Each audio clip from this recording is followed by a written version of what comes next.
Now we need to talk about a serious problem in nutrition research, and I'm not going to sugarcoat this. The gender gap in intermittent fasting studies is not just a minor oversight.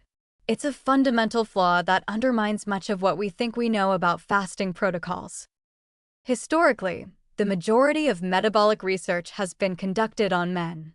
Why? Because women's hormonal fluctuations were considered confounding variables that made studies more complicated.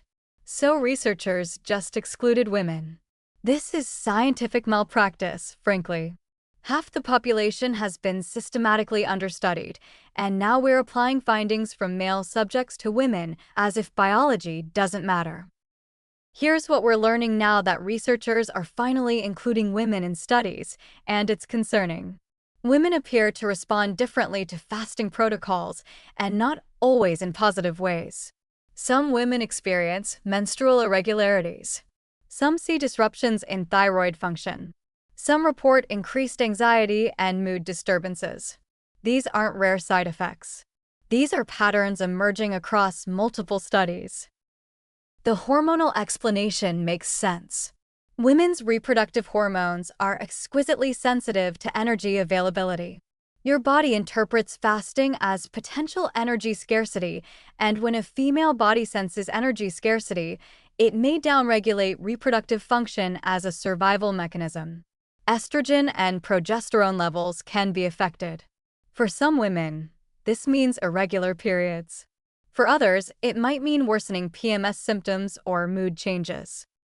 The menstrual cycle itself creates variability in how women respond to fasting. In the follicular phase, you might tolerate fasting well. In the luteal phase, when progesterone is elevated and metabolic rate increases, fasting might feel dramatically harder and produce more stress hormone release.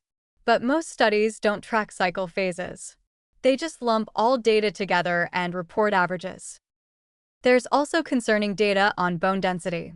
Some research suggests that prolonged fasting in women might affect bone metabolism differently than in men. We know that low body weight and hormonal disruption are risk factors for osteoporosis. If intermittent fasting is creating either energy deficits that are too severe or hormonal changes that affect bone remodeling, that's a serious long-term concern, especially for women approaching or past menopause. But here's what makes me angry. We don't have enough research to give women clear guidance.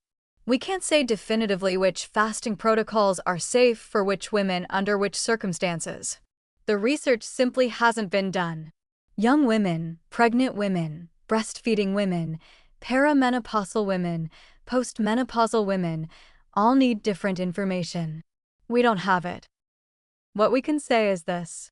Women need to be more cautious with aggressive fasting protocols. Shorter fasting windows, like 12 to 14 hours, appear safer than extended fasts. Tracking your menstrual cycle and how you feel during different phases is essential. If you notice cycle irregularities, worsening mood, hair loss, extreme fatigue, or sleep disruption, these are red flags that fasting might not be appropriate for you right now.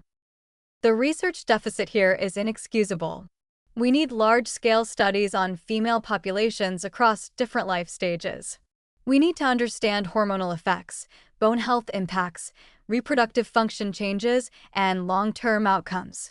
Until we have that data, women are essentially experimenting on themselves, and that's not acceptable.